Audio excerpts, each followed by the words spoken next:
Las plantas parecen haber sido sembradas con profusión sobre la tierra, como las estrellas en el cielo, para invitar al hombre, por el atractivo del placer y de la curiosidad, al estudio de la naturaleza. Pero los astros están colocados lejos de nosotros. Se necesitan conocimientos preliminares, instrumentos, máquinas, larguísimas escalas para alcanzarlos y acercarlos a nuestro alcance. Las plantas lo están naturalmente. Nacen bajo nuestros pies y en nuestras manos, por así decir. Y si la pequeñez de sus partes esenciales las esconde a veces a simple vista, los instrumentos que nos las hacen patentes son de uso mucho más fácil que los de la astronomía. La botánica es el estudio de un ocioso y de un perezoso solitario. Un pico y una lupa son todo el instrumento que se necesita para observarlas. Uno pasea, vaga libremente de un objeto a otro, pasa revista a cada flor con interés y curiosidad tan pronto como comienza a captar las leyes de su estructura. Gusta de observarlas con un placer sin esfuerzo, tan vivo como si costara mucho. Hay en esta ociosa ocupación un encanto que no se siente más que en la calma plena de las pasiones, pero que basta él solo para hacer la vida feliz y dulce. Jean-Jacques Rousseau, Las ensoñaciones del paseante solitario. Un libro en el que el gran escritor de las Confesiones, de origen suizo, pensador, músico, exiliado o autoexiliado de su tiempo, habiendo dejado a los hombres, solo encontraba la paz en el estudio de las plantas. Y es considerado hoy día uno tal vez de los botanistas importantes o amateur que de alguna manera aportaron a esta rama. Y para hablar de estas plantas que dan este solaz, de esta actividad perezosa o para perezosos, en el buen sentido de la palabra, en el sentido del ocio, para hablar de nuestras plantas, de lo que está a nuestros pies y a lo mejor nunca miramos con la observación y veneración que se merecen, está conmigo nuestra Premio Nacional de Ciencias del año 2010, la doctora en botánica Mary Callen Arroyo. Ella es académica del Departamento de Ciencias Ecológicas de la Facultad de Ciencias de la Universidad de Chile, directora del Instituto de Ecología y Biodiversidad, y además nació en Nueva Zelanda, en un lugar que está a los pies de un volcán. Así es. Y quiero agradecerte, Mary Callen, que estés acá conmigo en una belleza nueva. Muchas gracias, Cristian, y por supuesto, muchas gracias por la oportunidad de hablar de mi vida un poquito y de las plantas que, sin dudas, es mi vida. Las completa. plantas son tu vida. ¿Qué te parecen estas afirmaciones de Rousseau escritas en el siglo XVIII? Bueno, yo creo que son observaciones bastante profundas porque en realidad las plantas son una cosa rara, ¿no? Porque son objetos que tú les puedes definir como objetos, ¿no es cierto? Pero no son objetos que tú puedes predecir, porque la naturaleza no está asemblada de una forma que tú los puedes predecir. Hay leyes de la naturaleza, por supuesto, pero cuando uno llega a un punto determinado, un ecosistema, nunca va a encontrar el puzzle perfecto. Así que es bastante interesante lo que él dice. ¿Tú te defines? Ahora, él dice también sobre Sí. la estructura de las plantas, Claro. y eso es interesante. Y es un asunto bastante más, yo diría, predecible, porque las leyes de la morfología son más predecibles.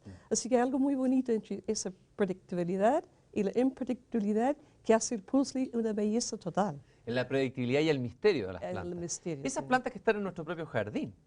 También.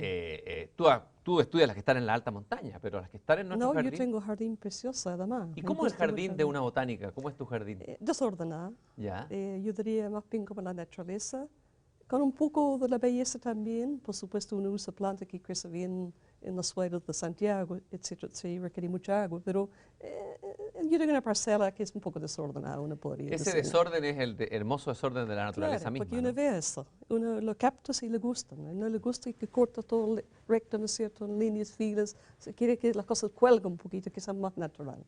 Las Así plantas me gusta hacen bien al alma, se ha dicho, hay terapia, está la famosa terapia Flores de Bach. La gente siente a veces, cuando está con una pena, como Rousseau, que estaba exiliado, que algo sucede en el contacto con el reino vegetal y con el reino de las plantas. Algo pasa o nos traspasa. ¿Qué es? Yo creo que mucho tiene que ver en la armonía de la estructura de las plantas. Y todas las plantas, en el fondo, tienen una estructura muy parecida, si tú piensas. Tienen un tallo, tienen hojas, tienen flores, y hay una armonía. Y esa armonía es reconocible donde uno va. Entonces, yo creo que la gente identifica con esa armonía. Por otro lado, están los colores que están en las flores.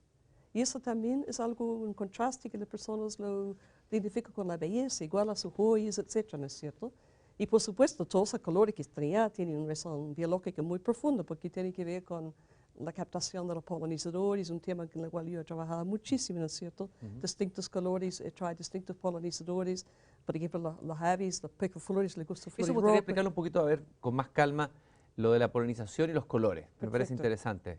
A ver, con un ejemplo. lo No, mejor. bueno, es muy conocido que las abejas tienen un espectro de visible que es distinto que la nuestra. Por ejemplo, no pueden ver el rojo, Las abejas. Algunos sí un poquitito, pero en general no veo bien el rojo, veo muy bien el amarillo, lo que es amarillo para nosotros, y el azul. En cambio, las picaflores prefieren flores rojos, las mariposas prefieren flores azules y naranjas, porque eso tiene que ver con el espectro visible que tienen. Y esos colores que están en las flores han sido seleccionados a través de millones de años de selección por estos polinizadores. Allí están los colores. Los pigmentos que sabías estos colores están en las hojas también, pero en concentraciones muy bajas, de modo que uno no las ve, ¿no es cierto? Pero en la evolución de la flor, todos esos pigmentos han sido concentrados, podemos decirlo así, en la flor para dar estos distintos colores que tienen que ver con la captación de la polinizadora. Es un tema muy interesante. ¿Cómo te brillan los ojos cuando hablas de las plantas? Te brillan los ojos cuando hablas de las plantas y de las flores, ¿no es así? Muchas gracias. Pero en algún momento alguien te hizo ver, y esa es la historia de cómo uno, digamos, aparte de ser un simple observador, dedica su vida, como tú lo has hecho, a esta ciencia que es la botánica. ¿Quién fue el que te hizo ver, o quiénes fueron los que te hicieron ver Sí. las Yo, plantas? yo creo que había varias cosas, ¿sabes? Porque yo viví primero en un lugar muy bello, en Nueva Zelanda, donde había muchos bosques, había mucha naturaleza, muchos ríos, y nosotros como niños chicos pasamos todo el tiempo en los bosques, etc. O sea, yo capté, me gustaban mucho las helechos, por ejemplo. Y cuando era chica... Los helechos son maravillosos. Sí, porque, por la armonía de simetría, etc. ¿no? Entonces yo colectaba helechos y los guardaba, ¿no? Bajo del colchón de mi cama, y mi mamá me retaba porque la cama estaba mojada. Pero también mi papá fue muy importante para mí. Mi papá fue un agricultor y siempre miraba las plantas, le gustaban mucho las plantas, los sacaba, ¿no es cierto? Mientras caminaba por los campos, sacaba las plantas para ver si estaban en una maleza o no en una maleza, etcétera, ¿no es cierto? Y yo aprendí con este mismo hábito, lo tengo hoy día.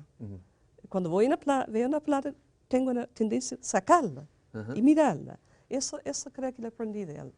Pero en el colegio también fue muy importante para mí en secundario, porque cuando estuvimos en secundario, nuestros maestros nos llevaban al mar, a las cordilleras y varias partes. Y en particular cuando fue a las cordilleras, como fue una revelación, ¿no? Porque fui por encima del bosque y nunca me imaginaba que este ser, que se ve pelado, ¿no? Totalmente pelado cuando uno está abajo, está llena con tesoros. Y eso fue para mí la parte bella de la botánica que capté en los cerros. Bueno, tu pasión, tú lo has dicho, han sido las montañas. Tengo Sí, entendido que haces sin duda. retiros en las montañas, trabajas en las montañas. Sí. Y te vienes a Chile, un país de montaña. Sí, es curioso, ¿no?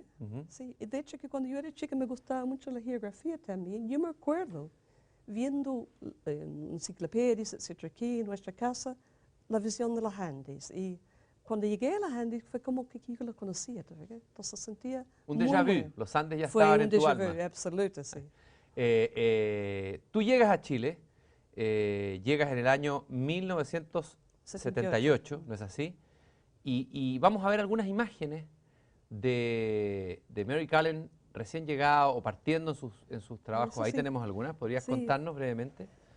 Voy a poner mis lentes porque... ¿Estamos todos sí. o con presbicia o con algo? La primera, esa primera, que está la anterior. ¿La anterior podemos ¿La volver? anterior? Sí. Pasaron muy rápido. ¿Sí? Eso es muy temprano, debe así como 1979, y está con este alumno que se llama Jorge Golowach, y está en La Campana, no, en Cerro del Roble, mejor dicho. Cerro del Roble. Sí, estuvimos muestreando los robles, tratando de determinar la estructura de edad, cómo es la estructura de la población. Y estamos sacando tarugas, ¿no es cierto?, de los árboles para contar la cantidad de anillos que tiene, que es un índice de la cantidad de edad que tenemos. ¿Dónde está eso? Y la siguiente, ahí... Eso es bastante más tarde, debe ser como estaba tratando de recordar la fecha precisa, como 1988, y en el norte, porque nosotros hicimos varias expediciones en el norte del país, en los 80s y ahí está el doctor Francisco Esqueo, un alumno mío que está ahora en La Serena, bastante importante como académico ya. Y ahí está nuestro primer vehículo de terreno. Yo no sé cuántas veces manejé este vehículo a Arica, con como 7 personas adentro, pero bueno, nos servía bastante. ¿Qué es lo que, en estas expediciones de un botánico, qué es lo más importante? ¿Qué es lo que lleva? ¿Cuál es el instrumental? ¿Es distinto un...? El instrumental es bastante pobre. Uno lleva normalmente un cuaderno, un lápiz, una prensa de plantas, ¿no es cierto? Un altímetro, una brújula, cuando está haciendo Una brújula, y exploración. lo anterior no te Sí. entendí. ¿Qué es lo que es un...? Altímetro. Un altímetro. Para ok. nosotros el altímetro es muy importante porque hay que saber exactamente dónde conecta cada planta. Cuando uno está haciendo estos tipos de estudios más bien exploratorios, estoy hablando, ¿no? Otros estudios son mucho más detallados con experimentos, pero estas expediciones al norte eran para conocer, porque se conocía poco cuando nosotros alargamos al norte. Algunas cosas se conocían, por supuesto, pero no se conocía el detalle de cómo están distribuidas las plantas con cada Esta imagen que tenemos ahí, que es en la no, montaña. estos son algunos experimentos que estamos acá haciendo aquí arriba en la cordillera cerca de Fariones, son más recientes. Y acá lo que estamos haciendo dos cosas. Estamos determinando qué factores determinan la longevidad de las flores, que es un variable importante para los polinizadores. Y también estamos determinando experimentalmente aquí si las plantas pueden autofecundarse. Son experimentos hacia mano, ¿no es cierto? Son crecimientos que hacen que son bastante ¿Cómo más es que la complicados. planta se autofecunda? Eso suena muy Bueno, poético. eso es lo curioso de las plantas. Hay dos grandes grupos. Hay algunos que pueden, son fisiológicamente adaptados a autofecundarse, y otros que no pueden. Tienen un sistema genético por detrás que no permiten que autofecunden, ¿no? Y es un tema muy importante que Darwin estaba muy metido en este tema, sobre por qué algunas plantas pueden autofecundarse y por qué otros no, ¿no es cierto? Y bueno, es un tema que yo, por mi parte, en las trocas experimentales que han hecho, he perseguido toda mi vida. ¿Por qué, no es cierto, existe esa divergencia entre las plantas? ¿Cuál fue la visión de Darwin de nuestra flora? ¿Qué te parece mirada desde hoy con perspectiva? Hay un libro Sí. que ustedes acaban de sacar, un hermoso libro que es Darwin en Sudamérica, editado por el Instituto de Ecología y Biodiversidad. Sí, es un libro de divulgación cuyo autor principal es la señora Alicia Hoffman, en la cual participamos el Juan Ernesto y yo mismo. ¿Ya? La visión de Darwin, yo creo que Darwin realmente estaba haciendo un poco de todo. Era un naturalista par excellence, ¿no es cierto? Que él captaba todo, conchas, plantas, animales, etc. Yo creo que para él plantas fueron importantes en esta primera mirada, pero no fue su momento más importante para las plantas en su vida. Pero lo que sí es Darwin le gustaba mucho la cordillera. Eso no porque yo soy de cordillera. Él decía, era muy bella la cordillera. Lo encontré muy lindo. Y él subió aquí por el Cajón de Maipú, pasó por un paso que se llama Puquenes, bajó por el otro lado y volvió por el paso de Uspallata. En un viaje bastante largo y miraba todo, ¿no? A medida que iba haciendo. Así que las plantas para él fue... Las plantas de la cordillera lo llamó la atención, Le las cautivaron, plantas, pero lo llamó más bien la atención de los bosques en el sur de Chile.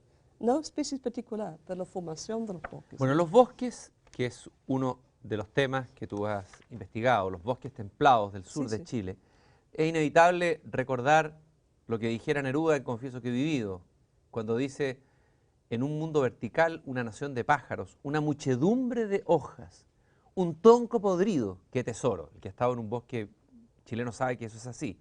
Y luego dice, una barranca, abajo el agua transparente se desliza sobre el granito y el jaspe. Y la frase del mármol, quien no conoce el bosque chileno, no conoce este planeta. Esta afirmación aparece exagerada o chauvinista, pero la puedes defender desde el punto de vista... Yo creo que no es muy lejos de realidad. Y hay distintos elementos aquí, ¿no? Primero, el bosque chileno es casi un conjunto de plantas relictuales de un periodo anterior. Y en el bosque chileno hay muchas plantas que provienen del antiguo Gondwanaland, que fue el continente que colectó Sudamérica, Antártica, Australia y Nueva Zelanda.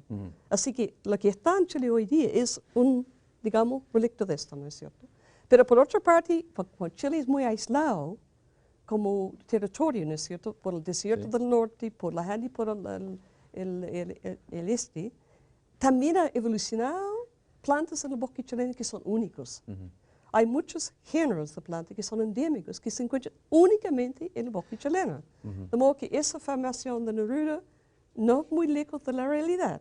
Ahí hay algo interesante que es el tema de las plantas endémicas. Tengo un recorte aquí de un periódico local de Santiago que dice que el 50% de las plantas chilenas solo crece aquí, son las endémicas. O sea, es más de la mitad de las especies del territorio, ¿no? A ver, Bueno, ¿cuál es el endemismo chileno? A ver. No, ese endemismo es alrededor del 50%. Las cifras van variando porque los taxónomos siempre están revisando los nombres, etc. Pero es más o menos así. El endemismo de Chile es precisamente que tiene que ver con este factor y que Chile es una isla. Somos una isla que se separó de un contexto anterior. Es una isla geográfico por el aislamiento, que por un lado se produce el Pacífico, ¿no es cierto?, de territorios terrestres al lado oeste. Está la Antártica, donde no hay nada actualmente, prácticamente nada, en plantas superiores por lo menos. Está el desierto del norte, que corta el flujo de plantas que provienen del norte, y están los Andes, que solamente permite que fluyan los delta Andes. Luego que aquí en Chile iba un proceso evolutivo único, propio, ¿no?, en el seno chileno. Y por eso hay tantos endemismos en Chile. ¿Qué significa que el bosque esté separado de su biota? Leía en uno de los artículos. ¿Qué significa? ¿El bosque? Biota. ¿Está separado de su biota? Eso no sé. Ya, pero ¿está separado de qué? Porque en el fondo tú dices, ¿qué es lo que se cortó? ¿Cuál fue la cadena que se cortó? Ya, perdóname. No, lo que pasa, el bosque, en la época de la Gondwana, el bosque chileno fue unido con un bosque que existía en Antártica y también en Australia y Nueva Zelanda. Y eso fue todo un paño completo. Pero cuando se separaron los continentes, el chileno quedó allá hacia el norte, ¿no es cierto?, sola. Tú estuviste en Venezuela y estudiaste la naturaleza venezolana. Y así como Andrés Bello cuando llegó a Chile tenía la nostalgia de ese tropicalismo y abundancia de la flora, tuvo que ir enamorándose de a poco de nuestra propia especificidad en términos de flora. Tú tuviste las dos experiencias, de los dos bosques, por decirlo así, el bosque tropical y la selva fría, que es nuestro bosque chileno. ¿Cuál es si tuviéramos que decir, la comparación entre esas dos biodiversidades? Es una muy buena pregunta, porque a veces se piensa que los bosques llamados templados son pobres, pero da la casualidad que el bosque templado chileno, y eso te destaca en varios trabajos míos y colegas míos, tiene ciertos, ¿cómo se llama? Yo diría rastros de un bosque tropical o subtropical. Por ejemplo, normalmente en los bosques templados no hay plantas con flores grandes, con muchos colores, etcétera, que son polinizadas por insectos y por picaflores. No hay plantas que tienen frutos que son dispersadas por las aves. Esto es más bien yo diría, un trait, como decimos en inglés, más bien tropicaloide, ¿no? Bueno, el bosque chileno mantuvo estas características. Tú vas en el bosque valdiviano y vas a plantas bonitas, ¿no es cierto?, que son con colores. Y eso es, entonces, el contraste entre el trópico y el bosque chileno no es tan grande como si fuera, como por ejemplo, si fuera de contrastar el bosque venezolano con el bosque del Pacific Northwest, por ejemplo, es mucho menos, ¿no? Ahora, en cuanto al número de plantas, especies, claro, el trópico es muchísimo más rico, ¿no? Pero donde el contraste para mí no fue el bosque, curiosamente, fue ir a la montaña, viendo las florcitas chicas de nuevo, ¿no es cierto?, que siempre estaba acostumbrado con cosas muy bonitas, muy grandes, los bosques tropicales. Eso fue un contraste muy grande. Y la aridez de estos ecosistemas fue muy fuerte para mí al principio, de aceptarlos como algo realmente que yo podía engancharme, como dicen, ¿no? Pero bueno, en un año ya estaba lista. Neruda elogia ahí el árbol podrido. Sobre ese árbol podrido aparece todo un mundo de musgos, de líquenes. Todo. Bueno, este parque con el cual tú has tenido una relación, hay un alumno tuyo ahí, Ricardo Rossi, que estuvo acá en el programa. Este parque que está en Puerto William, yo estuve ahí, que es impresionante, donde se hace el turismo con lupa. Fantástico, de plantas.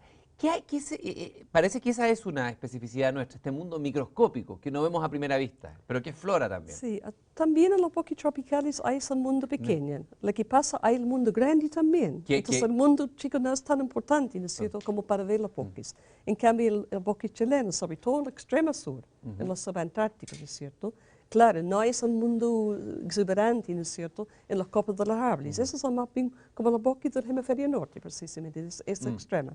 Entonces, bueno, este mundo chico es más digamos, yo diría, más obvio, ¿no es cierto?, a las personas. Algunos ejemplos hermosos o que sean atractivos de ese mundo pequeño, de esa flora microscópica? Bueno, los musgos yo creo que son muy lindos, ¿no? Los musgos. Sí, sí. Yo, para mí, ¿Qué es un musgo? El musgo es un grupo de plantas que antecedió lo que nosotros llamamos la planta con flores, ¿no es cierto? Son más antiguos, pero se han ido manteniéndose en el tiempo, tal como las lechas, ¿no es cierto? Y están ahí, tranquilamente abajo del bosque. O sea, esos felices. musgos los vieron los dinosaurios, por ejemplo. Sí, por supuesto. Los comieron. Las O sea, lechas es también. como la huella de, de esos Por tiempos. supuesto, sí. Y Ajá. las lechas también estaban ya varias. Inclusive lo que nosotros llamamos comúnmente los pinos, ¿no es cierto? Todos estos grupos de plantas ya existían en la época de los dinosaurios. ¿Qué es lo más bello que has encontrado tú en la selva fría chilena? En el bosque templado. Lo más bello, ya, que te tienes que separar, o lo más interesante Sí. científicamente también, porque ahí también Sí. eso, para un científico hay una Sí. belleza científica. O O sea, hay una planta que se llama hidranguía, que me gusta mucho. ¿hidroanguía? Sí, es una planta que es una trepadora, Ya. que va subiendo los árboles, ¿no es Ya. cierto? Subiendo, subiendo, subiendo, y produce una cortina de flores cuando florece. Es una belleza tremenda, ¿no? Es medio fantagórica, ¿no? Sobre todo si hay un poquito de neblina. Media fantasmagórica, Sí, como de paisaje sí. romántico. Sí, So es- romantic, es- ¿eh? Sí, Como algo decían romántico. Eso me gustaba mucho, ¿no? Pero hay muchas cosas, por supuesto, otra cosa. ¿Qué perdemos cada vez que perdemos una planta en la evolución? Tengo entendido, por lo que leí en algunos de tus trabajos, que son millones de años de información acumuladas en los genes de una Por planta. supuesto.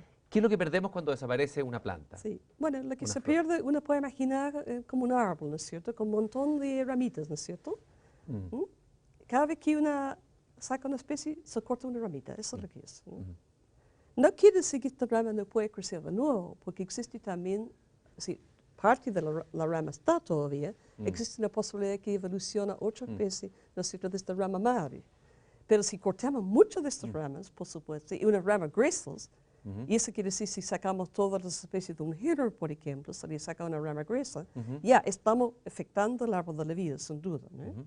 Y estamos, no solamente una cosa de belleza, de evolución, estamos sacando también capacidades ecológicas en el planeta, por ejemplo. Distintas especies tienen distintas propiedades y tienen distintas funciones en los ecosistemas, ¿no es cierto? Entonces, si nosotros empezamos a podar esta árboles demasiado, la canasta de soluciones disponibles para cualquier eventualidad en el futuro del planeta está siendo disminuido progresivamente. Y ese es el gran problema que yo veo, ¿no? Ahora, así como desaparecen especies, aparecen otras que la ciencia no había descubierto y que Ah, comienza sí. a nombrarlas. Sí. ¿Cómo van apareciendo y dónde aparecen las especies más nuevas y cuáles son las que han ido apareciendo las más interesantes? Bueno, en Chile no hay tantas especies nuevas, porque el país ha sido, yo diría, bastante, en este momento, bastante, ¿cómo se llama?, explorado, ¿no? Hay algunas. Yo, por ejemplo, encontré una especie de quitantera en el norte de Chile hace como 5 ¿Qué cosa, años. perdón? No te entendí. Quitantera. Quitantera. Quitantera, una compuesta. Ya, Mi hijo encontró una especie también. ya. El hijo mío es una persona que me acompaña mucho. Él Ya. encontró una especie cuando era como 16 años en el sur de la Patagonia. Pero no hay muchos casos, ¿no es cierto?, que se encuentren especies ¿Y nuevas. qué se hace para, en el momento de nombrar, siempre llamar la atención que las plantas tienen este nombre en latín y el nombre propio? Son dos bautizos distintos de la planta y lo Sí. hacen distintas personas. ¿Cómo se produce el bautizo? Tú encuentras esa planta, Sí, ¿qué hace sí. ahí? Bueno, la primera cosa que la persona que tiene que, el científico tiene que hacer es realmente verificar si es nuevo, ¿no? Que no ha sido nombrado por alguien hace siglos atrás, que se le ha olvidado ese nombre, porque eso pasa, ¿no es cierto? Entonces, él tiene que estudiar, no es cuestión de sacar tu planta e ir a describirla, hay que hacer todo un estudio previo en el cual se estudia todas las especies de este género en particular, para ver si esta planta realmente es nueva. Este es el primer paso, ¿no es cierto? Y eso a veces hay que ir a los Estados Unidos, al Museo de Europa, por ejemplo, para ver lo que se llama los tipos. Porque cuando uno describe una planta, hay una muestra que se llama el tipo. Y es como la muestra referente, ¿no? Bueno, una vez terminado todo ese proceso, usted mismo define una colecta de la planta que es el tipo, ¿no? Y luego empieza el proceso de describir la planta y el código de botánica exige que las descripciones, o por lo menos lo que se llama la diagnosis, está en latín. Así que los botánicos, por uno, tienen que dominar un poco de latín, o por lo menos tiene alguien que le ayude a describir las plantas en latín. ¿Cuándo nace la botánica como ciencia? ¿Fue en latín, en el mundo antiguo? ¿En qué momento nace como disciplina separada de Yo otra? diría como disciplina, siempre había gente trabajando con plantas, ¿no es cierto? Aristóteles, inclusive, todo eso Aristóteles, ¿eh? Sí. todo Pliny, todas esas personas Plinio, hablaban de Plinio. plantas y todo. Pero yo diría que la botánica como algo más analítico, ¿no es cierto? Partió con Linnaeus, era muy importante, ¿no? Linnaeus, porque él percibió la totalidad de las plantas, ¿no es cierto? Percibió cómo eran estructurada la diversidad, ¿no? Y inventó lo que se llama la nomenclatura binomial de las plantas. Y eso es relevante porque él usar un sistema binomial, estaba dando cuenta que existen grupos de plantas relacionados que se llaman los géneros, ¿no es cierto? Como nosotros le llamamos los senécios, pero había varios senécios, ¿no es cierto? O los rodofiales, hay varios rodofiales. Él intuitivamente captaba que había algo de organización en las especies, no era una creación, digamos, aleatoria de especies. Sí, claro. Vamos a ver unas imágenes de flores, de plantas, y vamos a ir comentándolas. Son imágenes que tú misma has sacado. Esto ya es una antología de belleza. Sí, esto es la Calandrinia finis, que es una planta. Calandrinia. Calandrina, ¿ya? Calandrinia. Calendrinia, ¿ya? Finis. Esa es una planta que crece aquí en Las Vegas de la cordillera, alrededor de los 3.300, 3.400 metros, y florece en verano. Es una planta muy, muy bella, pero tiene la particularidad que solamente crece donde hay muchísimo agua, ¿no? Ahora, cuando yo observo una planta, ¿qué es lo que hay que observar? Enséñanos a observar una planta. Porque uno agarra una planta, Gabriela Mistral decía que cuando los niños alemanes salían de un kindergarten a ver las plantas, le daban el nombre propio a cada planta. Cuando sacaba un grupo chileno, de niñitos chilenos, ellos decían las plantitas nomás, pero no sabían los nombres propios, no sabían mirar. Estaba haciendo una crítica que no tenemos esa capacidad de observar. ¿Qué es lo importante de observar con la mirada de un botánico, por ejemplo, de esta planta? Y ahora, eso es una pregunta muy, muy profunda, porque hay dos tipos de botánica, de lo que yo entiendo. Está el botánico, yo diría, formal, en el cual él sabe que la familia tal tiene X estambres y 2 carpelos y X pétalos, y él va a sacar esa mirada, estos 5 pétalos, esta es la familia tal, ¿no? Y por lo tanto está. Hay otros botánicos como yo, son totalmente intuitivos, que captan la imagen total. Yo reconozco la planta por la imagen total. ¿Por la imagen total de ella? Sí, yo la distingo así. Y por eso creo que yo soy buen naturalista, porque yo tengo la capacidad de distinguir entre una planta y otra muy fácilmente, ¿no? En cambio, el botánico más formal es esa persona que tiene que tomar una parte de la planta solamente para reconocer lo que es. Es interesante, ¿no? Qué interesante. Me podría criticar porque no soy tan formal también, ¿no? Claro. De hecho, cuando estudio, cuando enseño estas materias, tengo un poco de problema, porque no soy un botánico de este estilo, soy más bien explorador que me gusta la máquina, ¿no? Veamos esta otra belleza. ¿Quién es ella? Esta es otra calandrinia de la cordillera Caixpatosa, que es interesante porque es del mismo género, pero mira qué diferente es distinto, ¿no? ¿Y por qué son distintas, son del mismo género? ¿Cómo observamos? ¿Qué hay que observar? ¿Qué es lo primero que hay que observar? Bueno, en este caso, la flor, si tú la miras con mucho cuidado, tiene la misma cantidad de pétalos, como yo decía, va a tener la cantidad de estambres parecidos. Hay una estructura de la hoja que son parecidos. Hay caracteres aquí que hacen que estas dos especies pertenecen al mismo género, sin duda. ¿Existe a lo mejor en la superstición popular o en la intuición, si lo vemos no despectivamente, la idea de que las plantas son seres vivos? Incluso hay gente que le canta a las plantas. ¿Qué te parece a ti eso de cantarle o la música a las plantas? No, ¿Tiene un sentido? Yo encuentro súper bien, yo también soy así. ¿Por qué? A ver, ¿por qué? Yo lo quiero un poco. ¿Ah? Sí, lo quiero. ¿Ya? Sí, yo tengo una relación muy cercana con las plantas, ¿no? Ajá. Ahora, no es el nivel que no voy a sacar una maleza, no es tan digamos, pura como esta, ¿no es cierto? ¿Ya? Pero las tengo cariño, ¿no? No me gusta tocarlas. ¿Qué energía tienen las plantas? ¿Son energías distintas? ¿Cada planta tiene una energía propia? O sea, las plantas tienen su proceso, ¿no? La fotosíntesis, respiración, y son seres totalmente vivos, ¿no? Capta carbono en la fotosíntesis y saca oxígeno en la respiración. Son seres vivos totalmente. Salvo cuando están bajo la tierra, formando lo que se llama banco de semillas, que es un tema en el cual yo he estudiado bastante, porque hay plantas cuyas semillas no germinan todos los años, ¿no es cierto? ¿Ya? Producen semillas, se mantienen en el suelo y pueden mantenerse muchos años en el suelo vivos, ¿no es cierto? Con una tasa de respiración muy baja, pero están vivos todavía.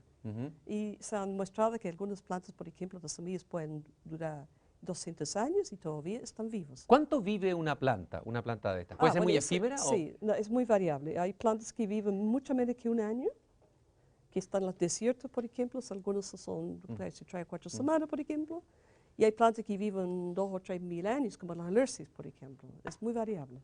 La araucaria es una planta que vivió, hay araucarias de 1000 años, ¿no es así? Sí, la araucaria 600.000 años tal vez, ¿no? El desierto florido es tal vez uno de los fenómenos más únicos en el mundo. Sí, Tú me vas a por decir si es supuesto. único o no. Que Sí. tengamos un desierto al final del planeta que florece, no sé si una vez al año, cada cierto tiempo. Aquí tenemos probablemente, eso se podría acercar a... Sí, eso fue también en el interior de Vicuña. Ujú. Y fue así como 2 años atrás cuando hubo un desierto florido muy bonito. Y además está muy bonita hacia el interior, que no es tan común esta, ¿no? El desierto florido es más bien en la costa. Pero hacia el interior de ver este tipo de cosas no es tan fácil. Desde el punto de vista de tu ciencia, ¿qué tiene de interesante, aparte de la observación visual, el impacto y la sensación poética de un desierto florido, hasta como metáfora es muy sugerente, Sí, ¿no? por Que supuesto. florezca el desierto? A ver, ¿qué, Lo- qué lo- interés yo tiene? creo que- Explícanos un poco. Sí, yo creo que lo interesante del desierto florido para mí es todos los procesos, ¿no es cierto?, que gatean la germinación de las semillas. Porque las semillas solamente germinan realmente cuando está una buena posibilidad de que sobrevivan las plantas. Entonces captan la cantidad de agua, captan la cantidad de luz y luego germinan. Si no germinan, se quedan allá, ¿no es cierto? Estas son cosas interesantes porque hay una interrelación entre el medio ambiente y la germinación que es muy, muy, ¿cómo se llama?, fina, ¿no es cierto? A nivel fisiológico, a nivel bioquímico inclusive, hay una cosa muy profunda. Y eso creo que es interesante del desierto. Por supuesto, hay otras cosas también, de que las plantas no florecen todos los años y luego hay una combinación diferente en los ecosistemas. Ese tipo de cosas también es interesante, pero me parece que esa capacidad de las plantas de percibir el ambiente, el agua, ¿no es cierto?, lo que va a caer, y si germina o no, es fascinante. O sea, las plantas nos están hablando de, no solamente de sí mismas, nos están hablando de muchas cosas, nos están anticipando incluso fenómenos. Así ¿Qué es es. más difícil? A ver, ¿qué es más complejo? Se habla mucho del cambio climático ahora, pero está el tema de la biodiversidad. ¿Qué es más complejo hoy? Bueno, están absolutamente interrelacionados, sí, ¿Mm? porque el cambio climático, una parte importante del cambio climático tiene que ver con la quema de bosques, ¿no es cierto?, la reducción de vegetación, por ejemplo, turberas, que tienen mucho carbono. Si uno empieza a explotar turberas, va a producir una cantidad de carbono en el aire, ¿no es cierto? Entonces, la biodiversidad en sí es una forma de mantener más estable el cambio climático. Entonces, no se puede separar el cambio climático de biodiversidad. O sea, si Son interrelacionados. si afectamos la biodiversidad, Por aceleramos supuesto. tal vez el proceso del cambio climático. Sí, podría ser así, sí. Esta imagen que tenemos acá, hermosa, es un musgo, un líquen, ¿qué es esto? No, esto es lo que se llama un cojín. Un cojín. Sí, esto es Azorella. Sí, esto es Azorella madrepórica. Hay otro que se llama Lauretia. Lauretia. Lauretia. Sí, parece que puse Lauretia en la foto ahora. Estoy Ya. viendo. Es Azorella madrepórica, que es típico de la alta cordillera y sobre todo los cordilleras secos. Son cojines estos cojines, aunque nosotros no tenemos ninguna evidencia, pero pensamos que pueden vivir como tal vez 200 o 300 años cada uno, sí. Y están muy planos y recubren todo el ecosistema. Y esto es sublime, sencillamente. Sí. Esto es Montiopsis potentioides, que es una planta que aparece en enero, ¿no?, en la alta cordillera, y son grandes extensiones, ¿no es cierto? Y esta planta sí puede autofecundarse. Es una de las autofecundantes. Sí, nosotros hemos hecho la prueba. Mari, ¿es cierto que vivimos o que somos el territorio que contiene uno de los mayores hotspots de riquezas Sí, sin duda. de especies vegetales? Sí. Quisiera que me explicaras qué es un hotspot primero y luego vamos a ir a conocer cuál es nuestro hotspot, digamos, de Perfecto. riquezas vegetales. Bueno, un hotspot es un concepto que realmente inventaron los conservacionistas, no Los un conservacionistas. concepto totalmente científico, para mi gusto. Ellos definieron los hotspots, áreas que tiene del mundo, que tiene por lo menos 0.5% de sus plantas, del número mundial de las plantas, que sean endémicos, ¿no?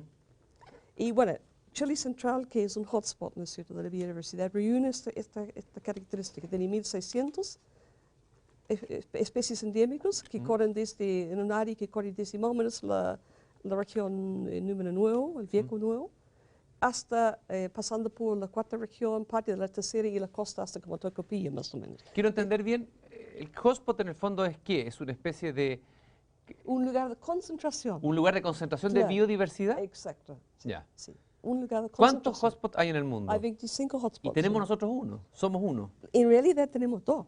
Tenemos dos, a Porque ver, ¿cuáles tenemos son? la de Chile Central, en la cual yo trabajaba mucho, Ya. y otro que reúnen en el altiplano. Ujú. La parte norte de Chile también es parte de un hotspot. Yo ¿Cuál no se- trabajaba en esto, así que ¿Cuál no sería la conozco. característica del hotspot del Chile Central, su especificidad? Bueno, la Chile Central tiene como 3.900 especies de plantas, de las cuales 1.600 son endémicas a este sector. Es decir, no sobresale de este Impresionante, sector. No está ni en el norte O sea, ni en el país. son plantas que no están en ninguna parte del mundo sino ahí. Exacto. Sí. Es ¿Cuál realmente es, impresionante. a ver, un ejemplo de algunas endémicas notables nuestras, para Bueno. sentirnos orgullosos de patriotas florales? ¿Ah? Bueno, las Astromedias, por ejemplo, casi Astromelia. todas las Astromedias que están en baja altura son endémicas. Las Chisantas, por ejemplo, están en la mayoría son endémicas. Las Leucocorainis, por ejemplo, las Wiris, Ujú. son endémicas, inclusive a nivel de género. Donde tú vas, hay endémicas. Si tú tuvieras que escoger, jugando, colocar una planta que fuera el símbolo nacional, que no fuera el copihue, una planta endémica, ¿cuál escogerías?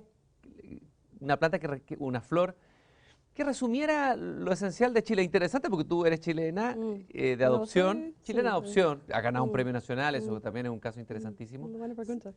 Eh, Es una pregunta difícil, pero ya hay una que me gusta, harta, que es la Chisanta Hookery. Shisanta, descríbela, ¿cómo es? Hay una máquina, ya no sé si le pusieron, es una flor que es una flor rara porque tiene una asimetría muy particular. Ujú. Y es morada con manchas amarillas, ¿no es cierto? Y tiene lo que se llama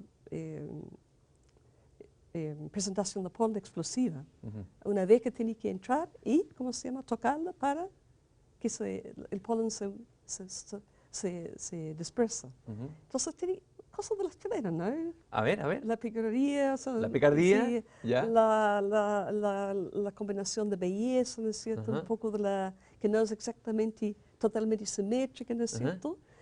Y bueno, eso se me ocurre que podría ser interesante, pero no sé si sería una muy buena planta para ser la planta nacional, porque es un poco efímera, muere, ¿no es cierto? Tenía otras cosas que no son tan Bueno, buenas. alguien dijo alguna vez que en América Latina solo lo intangible permanece, o sea que Así es. somos tierras de efemeridad o de efemera. Aquí vamos a mostrar, este libro lo trajiste tú, están aquí los hotspots, Sí, los 24 hotspots del mundo, 25. A ver, brevemente yo voy a ir mostrando, está el hotspot central, el tropical, el atlántico, bueno, el brasilero, también es un Muy hotspot. importante, sí. ¿Qué es lo que está en juego hoy día en el mundo? Y ahí entramos en un tema que tiene que ver con la ecología, que es una pasión. Tú con otros ecologistas publicaste un paper, no es un paper, o un artículo en la revista Nature, que es una revista muy importante y que produjo un impacto local acá cuando apareció ese artículo, no cualquiera publica un artículo ahí, que es este que tengo aquí en inglés. Y me gustaría que me contaras por qué produjo tanto impacto este artículo, qué significó, por qué fue un hito que apareciera en la revista Nature y cuál es el contenido, la esencia o la hipótesis que está planteada aquí. ¿Cuál es ese paper? Que tengo varias. Diversity Without Sí. Representation. No, Diversidad. Esto yo diría que no es un trabajo científico, es más bien es un llamado, ese trabajo, ¿no? Ujú. Es un llamado que la diversidad dice que sin representación, ¿no es cierto? ¿Qué significa que la diversidad está sin Y eso representación? dice, lo que está por detrás de ese paper es que con toda ¿cómo se llama? La propaganda, ¿no es cierto?, sobre el cambio climático, Ujú, como se ha olvidado un poquito la biodiversidad, ¿no? ujú, Por otra parte, existe el panel intergubernamental de cambio climático, ¿no? En el cual se hacen los assessments, que son cada año o 2 años, me parece que son, el último fue bastante interesante, pero en biodiversidad no existe ese mecanismo. Y fue eso que estamos llamando la atención ya, que es necesario, ¿no es cierto?, que existiera algo parecido a nivel de la biodiversidad. Y hay una razón muy importante, porque la biodiversidad no es una cosa tan simple, ¿no es cierto?, de estudiar ni analizar. Es más complicado que el clima. El clima, con un par de instrumentos, ¿no es cierto?, se sabe cuánto CO2 en el aire, sabe la temperatura, etc. la biodiversidad es mucho más complejo. Entonces, pero teniendo en cuenta que tiene un papel importante en cambio climático, es necesario darle más, ¿cómo se llama?, atención. Y eso fue el sentido de este paper. Tú estás entre los apocalípticos que anuncian prácticamente el fin de todo. Hay algunos, o estás en los optimistas, o mantienes una postura intermedia como científica, porque es importante la mirada del científico. Tengo entendido que no sé, hay un dato, tú me lo vas a corroborar ahora, que un tercio de los bosques chilenos templados estaría en peligro de extinción en el futuro, en las próximas... A ver, ¿qué hay de cierto en todos esos datos? ¿Qué es lo que tenemos científicamente? Vamos por parte. Primero, ¿cómo me clasifican? Yo creo que yo soy un científico y optimista. Porque tengo fe en el ser humano. No tan optimista porque la cosa no, que puede ser una problemática, sino que tengo fe en la inteligencia de la persona. Yo creo que eso es importante como concepto. Con respecto a las datos que tú mencionaste de los bosques chilenos, yo no podría decir sí o no. Yo creo que los datos para poder llegar a esa extrema esta afirmación no es tan fácil, ¿no? Pero sí es cierto que los bosques han sido predados, eso sí. Ahora, eso, claro, cuando hay una afirmación de este tipo, ¿no es cierto?, es hecho en un momento determinado. Y hay siempre cambios en las actitudes. Yo creo que en Chile había un cambio en las actitudes con respecto a los bosques. Y creo que ojalá que esa afirmación, ¿no es cierto?, a la larga no sería de verdad, ¿no? Que yo creo que puede ser sí. Ahora, con respecto al planeta evidentemente está con problemas, que no podemos estar escondiendo los problemas, ¿no es cierto? El problema es que, para mi gusto, es que el ciclo de estos problemas es largo, ¿no? Siempre yo lo veo así, Cristian, que los cambios que se producen son largos. El ser humano no interioriza estos cambios porque son más largos. Claro, son más largos que su propia vida, ¿no es cierto? Entonces es muy difícil que capte lo que está ocurriendo, ¿no es cierto? ¿Y qué es lo que está ocurriendo de verdad? Bueno, tenemos un calentamiento, ¿no es cierto? Que parece que una probabilidad, bueno, ya se sabe que hay lugares que están calentando, ¿no? Hay movimiento de especies, por ejemplo, probablemente algunos van a extinguir, pero no, yo creo que no va a haber una extinción grosera, ¿no es cierto? Va a haber muchas cosas ocurriendo, va a haber plantas que van a moverse, hablando de la planta, porque yo conozco más la planta, va a haber plantas que se van a mover, por ejemplo, acá en Chile estamos en un país privilegiado, porque tenemos gradientes de altura, en la cual las condiciones de que una planta tiene hoy se encuentran arriba a los, ¿no es cierto?, 50 metros más, ¿no es cierto?, mañana. Estamos en muy buena situación, aunque los que están en la punta de los cerros están con problemas, ¿no es cierto? Va a haber otros procesos corriendo, va a haber evolución también, va a haber procesos evolutivos. O sea, van a aparecer nuevas plantas, nuevas floras, nueva biodiversidad. O van a aparecer, algunos van a ser más abundantes que otros. Por ejemplo, las malezas pueden ser un grupo de plantas que sea muy, yo diría, privilegiado por cambio climático, porque en su biología, en su forma de ser, están acostumbrados a vivir en lugares que son perturbados y reproducen muy rápidamente y, ¿no es cierto?, se va adaptándose muy rápido. Pero mis amados helechos que tengo en mi jardín, esos estarían en peligro de extinción, ¿no?, según estos cambios. Si corta su bosque, sí, pero su bosque no está, no, probablemente que no, ¿no? Hay algunas especies que están en extinción, seleccioné solo algunas, la garra de león, los nombres son evocativos, palo gordo, el algarrobo, que es bastante emblemático, y el algarrobillo. ¿Están en extinción significa que ya no van a existir en cuánto tiempo más? Claro, cuando se habla de extinción, el concepto por detrás es que las poblaciones en el tiempo han ido reduciéndose, ¿no es cierto? Y que la cantidad de individuos que va quedando es probablemente el punto clave, ¿no es cierto?, el tipping point, como se dice en inglés, para que esta población o especie se desaparece. Habiendo dicho todo esto, no es tan fácil decir que una planta es extinguida. Uno puede decir que una planta está en proceso de extinción, pero para decir que está extinguido hay que mostrar fehacientemente que no está en ninguna parte, ¿no? Y un buen ejemplo de esto es una tricofelea que fue hace mucho tiempo pensado que fue extinguido, fue como emblemático en las plantas, y fue encontrado hace como unos años atrás arriba en el Cajón de Maipo. De modo que hay que hablar con cuidado cuando uno habla de extinción. Hablar en peligro de extinción es distinto de decir que una planta es extinta. Peligro de extinción debe ser como una luz roja, ¿no?, a la sociedad. Mire, tenga cuidado, hagamos algo, no sé, que la planta está salvada y no sigue predándolo hasta el final, ¿no? Hay un artículo, bueno, está publicado aquí en esta revista, lo voy a mostrar, pero está traducido dentro y incluido en Ecología de los bosques nativos de Chile, que es Relaciones fitogeográficas y patronales regionales de riqueza de especies en la flora del bosque lluvioso templado de Sudamérica. Eso suena muy técnico, pero brevemente, ¿qué es lo que plantea esta investigación? ¿Qué son las relaciones fitogeográficas? Sí, lo que son las relaciones fitogeográficas es algo que conversamos antes, ¿no es cierto? ¿Cuáles son las relaciones de la flora antiguamente? ¿De dónde vienen? Y allá en este artículo se muestra que hay relaciones con Australia, con Nueva Zelanda, pero también hay todos estos géneros endémicos, como un tercio de los géneros de plantas en el bosque leñosos están endémicos. Eso es lo que son las relaciones fitogeográficas. Y por otra parte, en el bosque chileno hay plantas también leñosas que tienen relación con lo que llamamos los neotrópicos, ¿no? Por ejemplo, hay grupos que están encontrados, especies de ese género, que están en Chile central y por otro lado, al otro lado en Brasil, con nada entre medio, ¿no es cierto? Hay otros que están en el sur de Chile, que están en los Yungas, cerca de Bolivia, sur de Argentina, y encontrándose de nuevo en el sur de Brasil. ¿Y qué es lo que pasó allá? Históricamente, esto tiene que ser una sola cosa, ¿no es cierto? Y cuando se levantó la cordillera, que es algo muy reciente en la historia de ¿cómo se llama?, del paisaje chileno, se fragmentaron estos grupos, ¿no es cierto? Entonces, esas son las relaciones fitogeográficas. La botánica, bueno, tú te defines como botánica naturalista también, ¿no es cierto? Sí, de todas maneras. ¿Cuál es la diferencia? ¿Es lo mismo?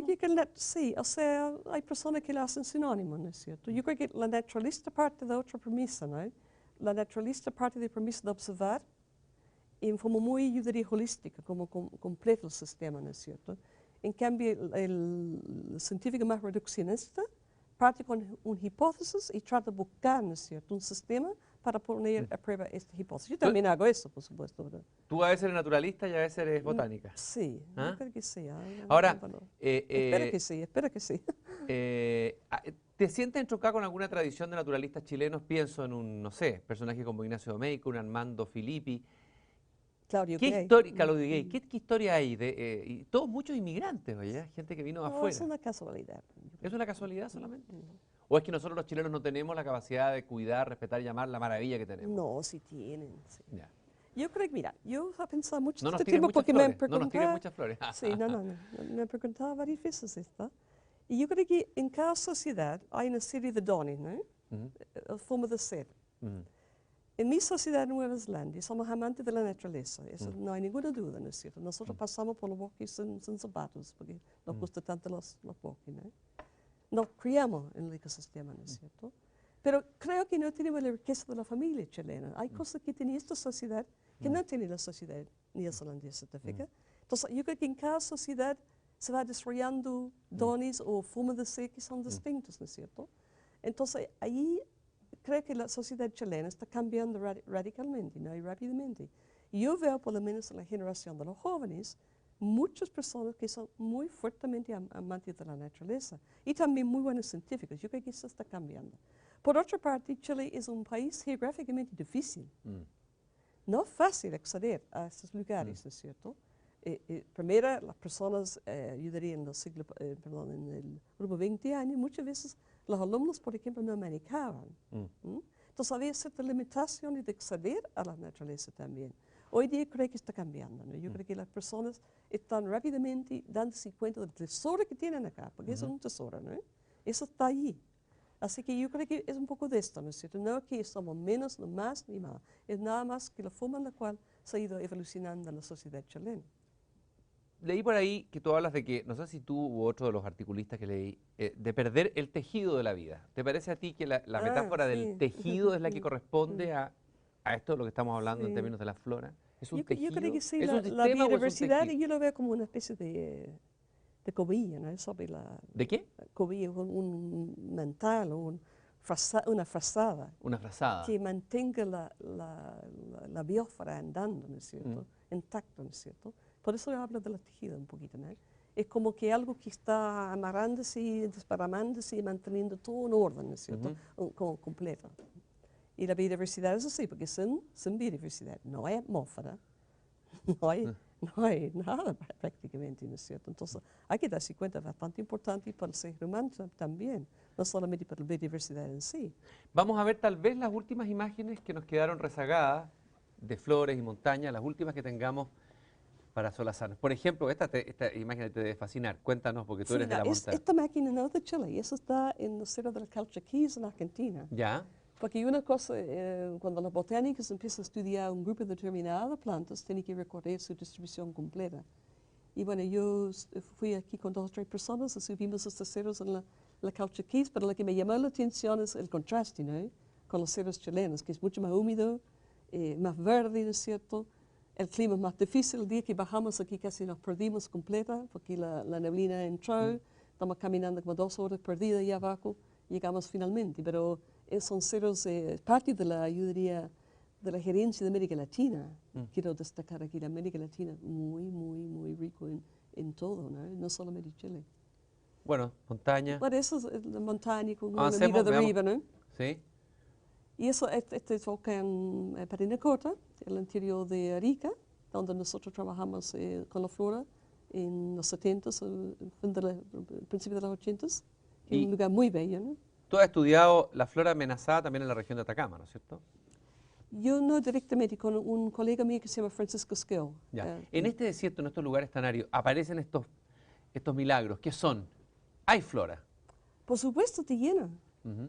Yo estoy estudiando actualmente, y probablemente es la última cosa que voy a hacer en mi carrera, ¿no es cierto? Toda la flora de alta montaña, y quizá entiendo por alta montaña, que es la parte muy alta de las cordilleras, ¿no?